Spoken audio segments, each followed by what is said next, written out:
No थलवा का इलाका है, 1 किलोमीटर सुकेर में वो जमीन में धंस गया पूरा। जमीन में धंसने की वजह से वो पूरा ही एरिया जो है खत्म हो गया। वहां 30 मकान जो है जमीन में खत्म हो गए, मतलब वो जमीन ही नीचे उतर गई। तो 30 मकान जो है पूरे डैमेज हैं। उन 30 मकानों में जितनी फैमिलियां रह रही थी उनको एडमिनिस्ट्रेशन ने शिफ्ट किया हुआ है वहां के लोकल पंचायत घर में। आप खुद ही समझिए कि एक लोकल पंचायत घर में शिफ्ट करने में 30 फैमिलियां कैसे वहां रहेंगी। तो हम तो डिस्ट्रिक्ट एडमिनिस्ट्रेशन और स्टेट एडमिनिस्ट्रेशन से गुजारिश करते हैं, एक तो डिजास्टर मैनेजमेंट में आपको इनके लिए फंड्स आते हैं, तो आप उस फंड्स को यूज कीजिएगा। इससे पहले भी संगलदान में ऐसा ही सानिया हुआ, लेकिन सरकार ने कुछ नहीं किया। खाली वो कपड़े के 4 टेंट और 4 बर्तन देते हैं, बाद में कोई पूछता नहीं है। मेरी गुजारिश है, जो डिस्ट्रिक्ट एडमिनिस्ट्रेशन रामबन है, एक्चुअली डीसी कल से वहां है, जग गए भी, कल भी डिप्टी कमिश्नर वहां गए थे, आज भी मुझे रिपोर्ट आई है इस बारिश में वो वहां गए हैं।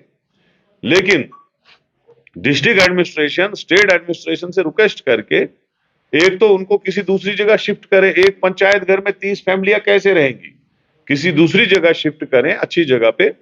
और इमीडिएटली उनके लिए स्टेट जमीन, आपके पास स्टेट लैंड अवेलेबल है जो आपने लोगों से छीनी है, उसमें से किसी ना किसी जगह उनको जगह दीजिए। अब तो वो जगह रहने वाली हुई नहीं, रही नहीं है, तो उनको जमीन दे के मकान बनाने के लिए पैसे दें। और वहां रोड जो है वो 700-800 मीटर बिल्कुल दब गया है। गूल संगलदान का एरिया जो है बहुत बड़ा है, सब डिवीजन गूल संगलदान है जिसमें 3 ब्लॉक हैं। वो एरिया भी परेशान है, वहां भी अब गाड़ी नहीं चल रही है, ना गाड़ी जा रही है, ट्रांसपोर्ट, वहां का रोड पूरा बंद पड़ा है, सप्लाई बंद पड़ी है।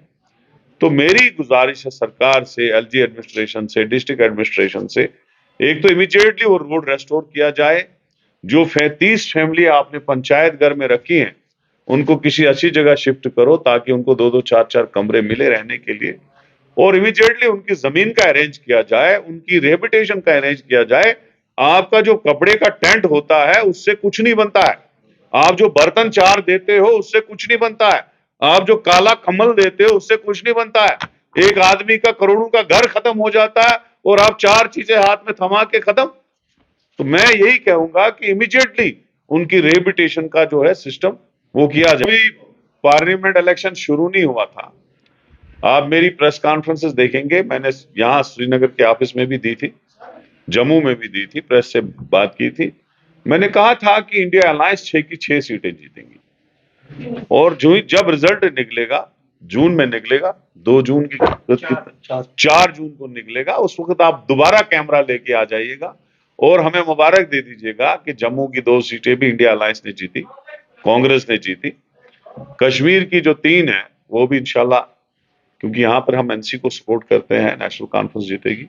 और लद्दाख की 1 हम जीतेंगे, मुझे पूरा यकीन है, क्योंकि मैंने लोगों का पढ़ लिया था सिस्टम। लोग बहुत परेशान है, स्मार्ट मीटरों से परेशान है, बेरोजगारी से परेशान है, जो डेमोक्रेटिक सिस्टम यहाँ पे सस्पेंड कर दिया गया है, खत्म कर दिया गया है, उससे लोग परेशान है, हर चीज से परेशान है।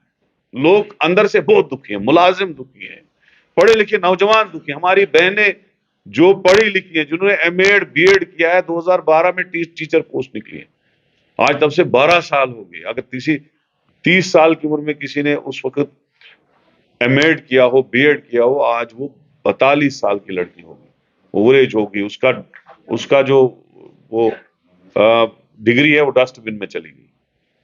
और यहाँ पे जो ये एबीसीडी पार्टियां बोल रही है ना, जो कल कल इन्होंने वहां पे भी लिखा है, एबीसीडी पार्टी और बीजेपी ने, कि अनंतनाग का इलेक्शन जो है डेफर करो। उसमें आपने देखा पीपुल्स कॉन्फ्रेंस का साइन है, अल्ताफ बुखारी साहब की अपनी पार्टी का साइन है, गुलाम नबी आजाद जो अपने आप को बड़ा साफ सुथरा बोलता है, उसका जो एडवोकेट सलीम पड़े साहब कैंडिडेट है अनंतनाग से, उसका साइन है। ये सारी बीजेपी के एबीसीडी टीमें हैं, इन्होंने दरखास्त दी है कि वहां पे डेफर किया जाए। तो मैं उसके लिए भी बोल रहा हूं कि क्यों आप डेफर करना चाहते हो? क्या चिनाब वैली में मड़वा दर्शन में गाड़ी जाती थी? आपने वो रोजू में इलेक्शन करवाया, इतनी परेशानी लाई, एक तो रोजा था, दूसरा कंपेन करना पड़ता था हमको। तो ये सारी चीजें जो है सारी मैनेज हो रही है। लेकिन मैं आपको क्लियर बताऊंगा, ये जो एबीसीडी टीमें है ना, बीजेपी यहां नहीं ना लड़ रही है, कश्मीर के लोग इन पे गुस्सा निकालेंगे, ऐसा निकालेंगे ना कि ये इलेक्शन लड़ने के लायक नहीं रहेंगे। ये मैं आपको वो सूख से कहता हूं। और कुछ क्यों करना चाहते हैं आप वहां पे? इनको देखो, जो बीजेपी की टीमें हैं उनको दूर से ही अपनी हार नजर आ गई है।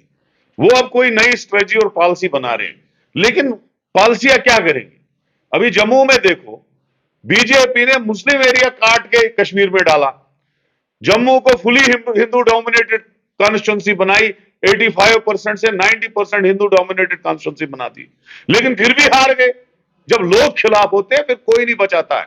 ये कितना भी करे, डेफर करे, कुछ करे, इनकी हार 6 की 6 कॉन्स्टिट्यूंसी में तय है। ये मैं वसूख से कहता हूं आज की प्रेस कॉन्फ्रेंस में।